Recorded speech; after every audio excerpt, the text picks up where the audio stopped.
thanks everyone. Mike Durain, I am the manager of New England assets for Algonquin Gas, Enbridge.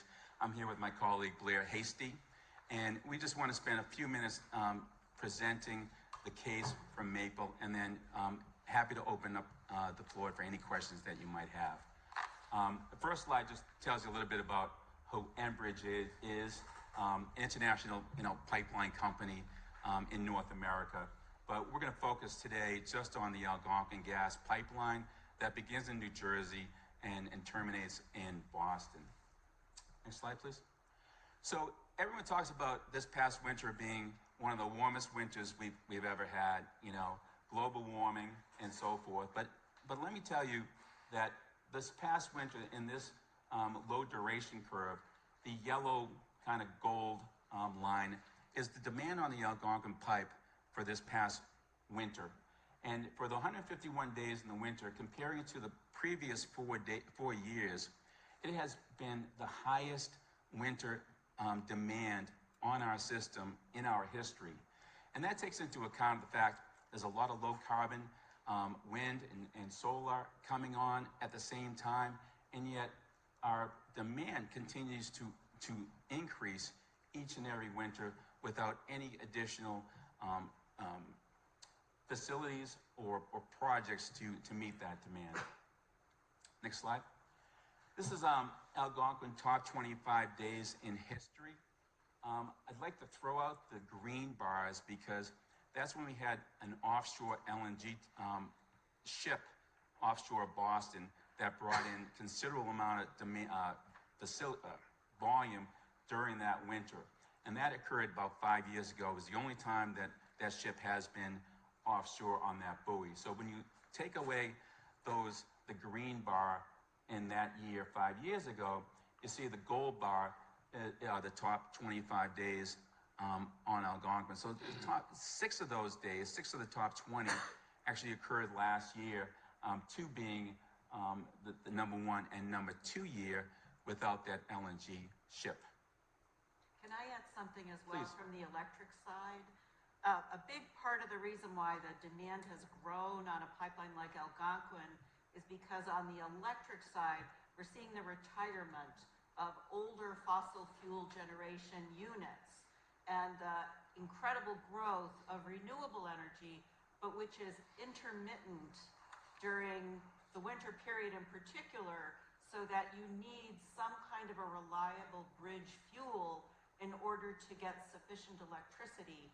We also, and we talked about this at the last meeting, ISO New England and every entity is projecting just exponential demand growth of the electric industry because of beneficial electrification of vehicles, of home housing, of businesses, so that it's causing the need to be even greater for that dispatchable natural gas generation unit to backstop the unpredictability of wind and solar in this region. Exactly right, Jackie. And in the wintertime on the Algonquin system, if it's 5% colder than forecast, that has a significant impact on the pipeline. And thank you, good timing. So Middleborough gas sits on the G system. It's a lateral from Mendon, Massachusetts, all the way to Cape Cod. And there's about 25% of the demand on the Algonquin system from New Jersey to Boston sits on the G system.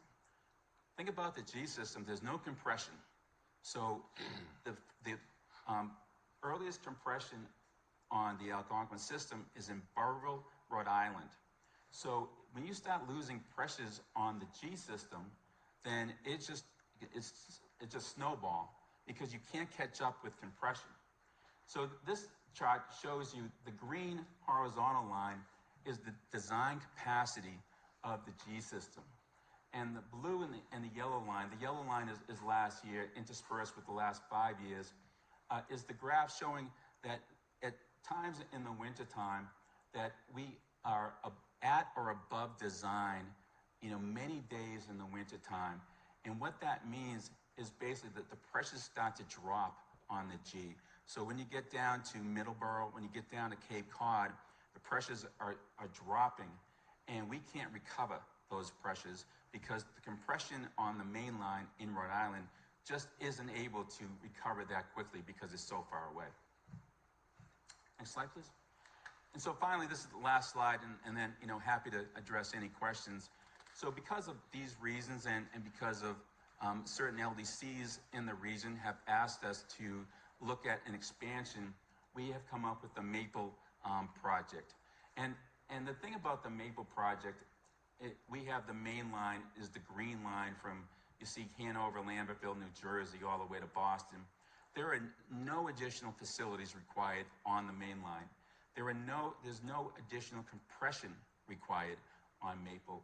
All we're focused on is the G system that serves this area, including Middleborough gas. And what we're gonna do, there's no new pipeline, there's no new virgin right away. We're gonna take out smaller diameter pipe and replace it with larger diameter pipe. That is going to allow us to meet the needs of the G system and the customers on the G system for the foreseeable future. And my final point is that we expect this project to come online in 2029, 2030, which is actually really a seamless timeline with the 6-year contract that Middleborough has right now with Constellation on the Everett Marine Terminal. So when that contract expires in 6 years, we hope that the Maple project will come in and take over for that facility. So with that, happy to answer any questions. And can I add a little color to that as well? None of this is for load growth in Middleborough. This is all to meet the winter needs of our existing customers. Middleborough for more than 20 years now has relied on additional firm winter deliverability from Constellation, before that District Gas, based on that Everett Marine Terminal, an LNG terminal receiving shipments of liquefied natural gas from outside of the United States. And the question of the future of that Everett Marine Terminal is really up in the air. They've presented these very costly contracts for this 6-year Band-Aid. We slashed our deliverability from that contract in half because the price was so high, but we still have to meet the delivery needs for our customers on those peak winter days. So we are gonna put together some other resources to be able to do that. But this project, Maple, really is an ideal situation for Middleborough's needs. And again, it will not mean that we would lift the moratorium at that point on all customers. The load growth we had been seeing for a number of years was primarily heating-driven load, which was the worst possible addition because it meant our winter peak day needs kept going higher and higher and higher, but our overall load factor and our off-season usage was getting lower and lower and lower, which just means higher costs for everybody. So that this is a good project. Algonquin worked really hard on this. It's not a huge project. It's not an enormous volume. This really is to meet the specific needs of Rhode Island, Cape Cod, and Middleborough on the G lateral, and then also to build some deliverability on the J lateral, which is in Cambridge. Cambridge. Okay, which has been a really dangerous area for a number of years now. So I strongly support this project, and we're gonna, I'm not gonna be the general manager, but I'm gonna advocate and work with Ken's team to continue to support them on Middleborough Gas and Electric's natural gas requirements.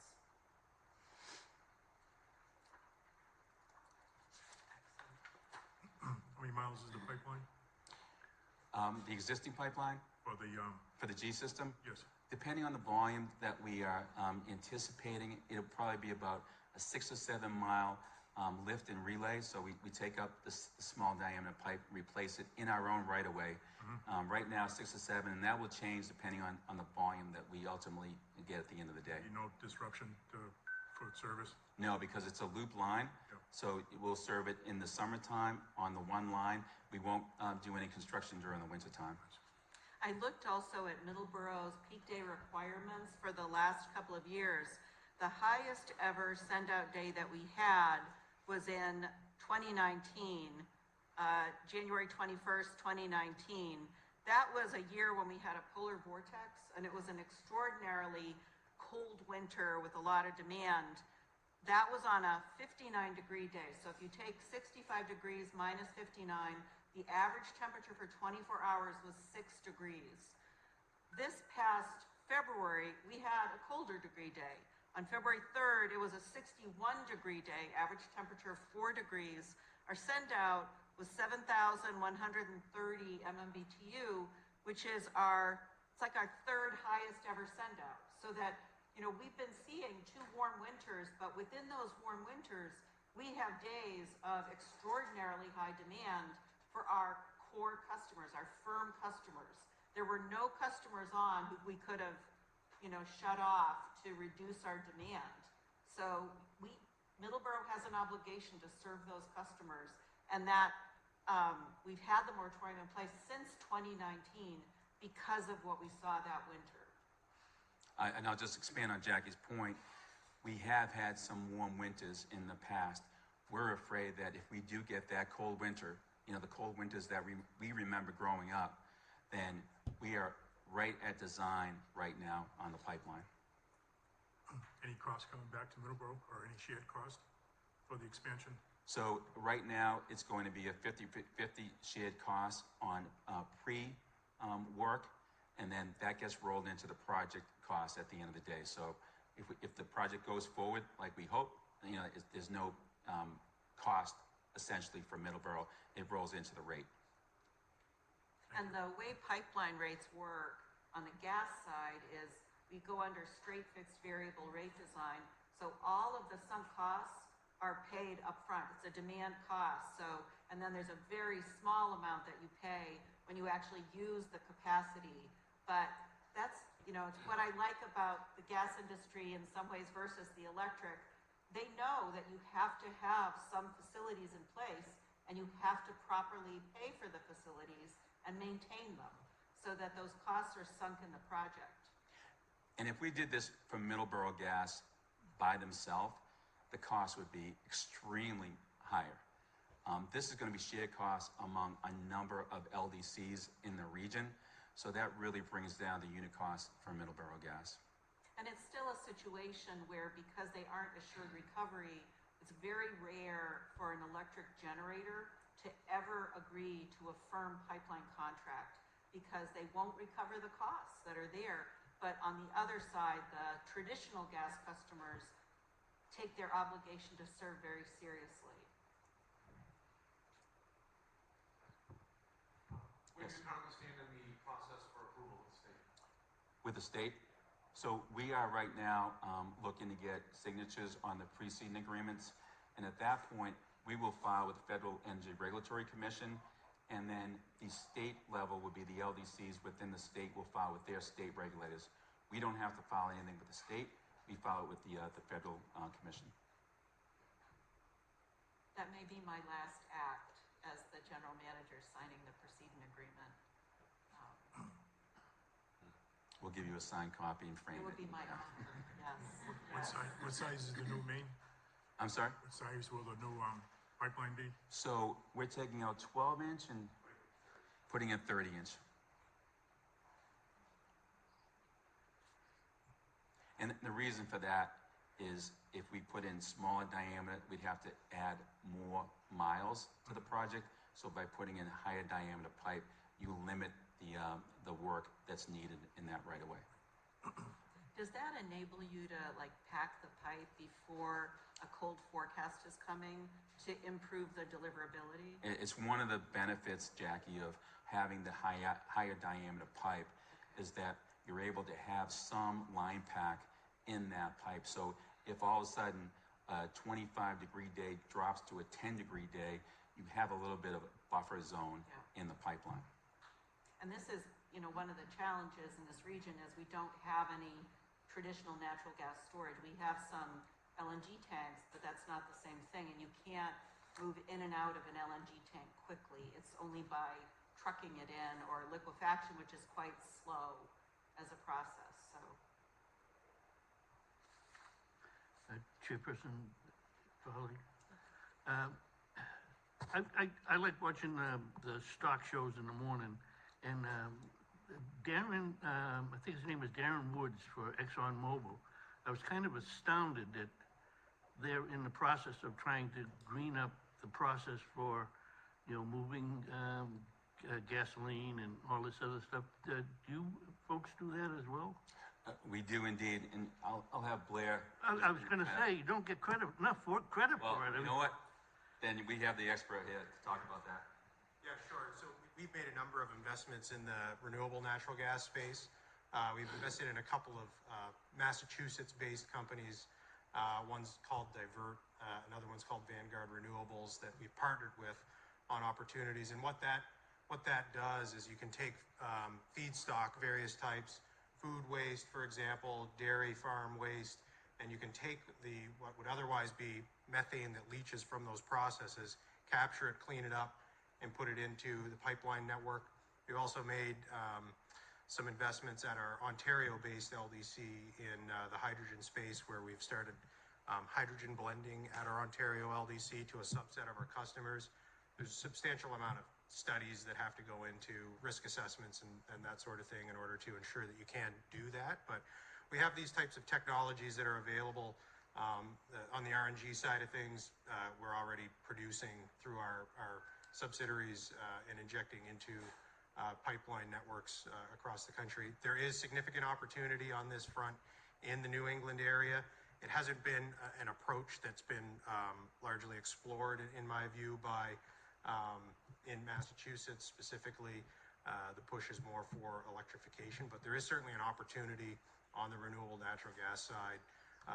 And what's really neat about it is it actually deals with a problem that you have, which is food waste as an example, and you can take that and use it into a consumable product, and the waste is generally produced in areas that also have additional demand for natural gas, and it's a carbon neutral or carbon negative product in some cases. But there's other avenues that we're looking at, similar to what Darren Woods at ExxonMobil is doing on carbon capture, sequestration, that kind of stuff. Not really a great fit for Massachusetts because we don't really have the geological formation for that carbon that's captured, but absolutely something along the lines of renewable natural gas or hydrogen, I think, is something that will be explored at some point in the future. But I think there's just more education that has to happen with that. But we'd love to work with somebody like Middleborough on that front that is a little more forward thinking on those types of solutions, and would be happy to present further on some of those types of projects and opportunities that we're looking at in the area. Yeah, You also develop a solar array at one of your Texas Eastern compressor stations. Yeah, so solar self-power. We are also a large user of electricity, and some of our compressor stations are electric driven on our Texas Eastern system.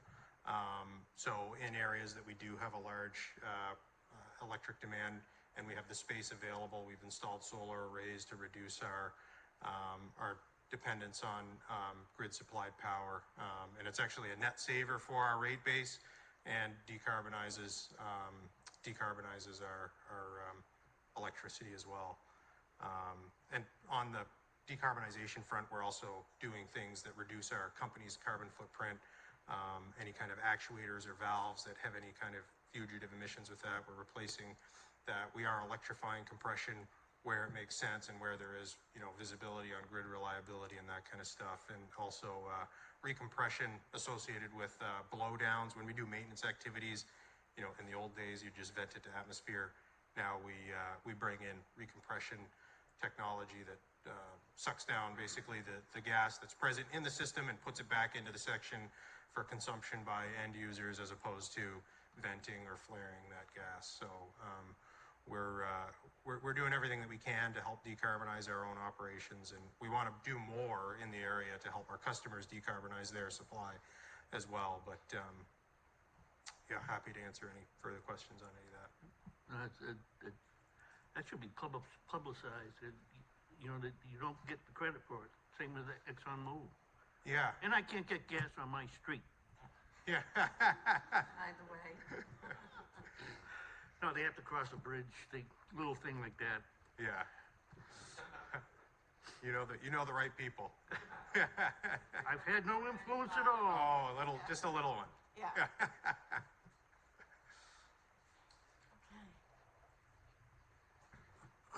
Anything else? Thank you, gentlemen. Thank you very much. Appreciate it. Thank you. Congratulations, Jackie.